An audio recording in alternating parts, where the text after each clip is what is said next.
Maybe they're old school.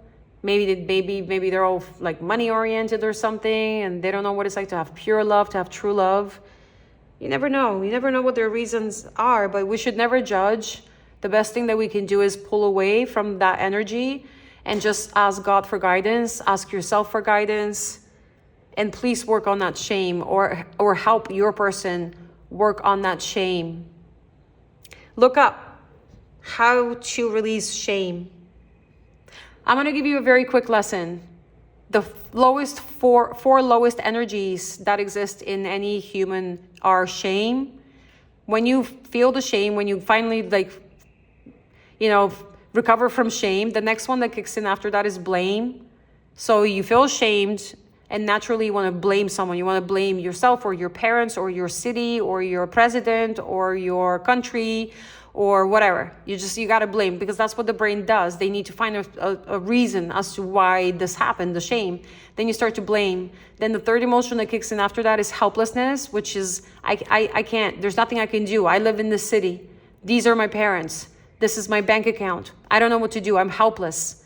And then the next one that comes after that is fear.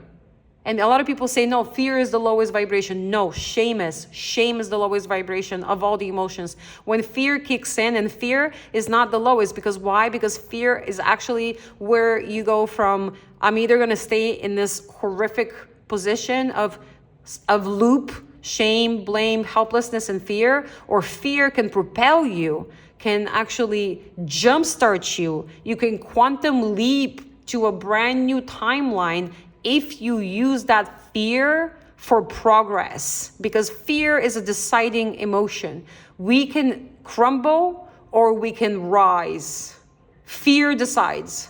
Fear decides. If you want to stay with fear, you will go back to shame. If you want to break through the fear and open up brand new chapters and overcome those horrific, terrible things that maybe happened to you or that you felt that you experienced, and you just want to get over them, you got to do some self-healing. You got to do some meditations, read some books, do some therapy, do the work. Do some work, some self-reflection, do some writing, anything. There are so many brilliant resources online that you can use these days to heal that trauma. And then once you move on to that beautiful direction with facing your fears and facing the fear of change and leaving your comfort zone, everything's going to start opening up for you. Yeah, you're going to grieve for a little bit. You're going to cry for a little bit. You're going to be sad for a little bit. Why? Because it hurts. It hurts to have the realization that all of your life you've lived like this, that you've been hurt so much.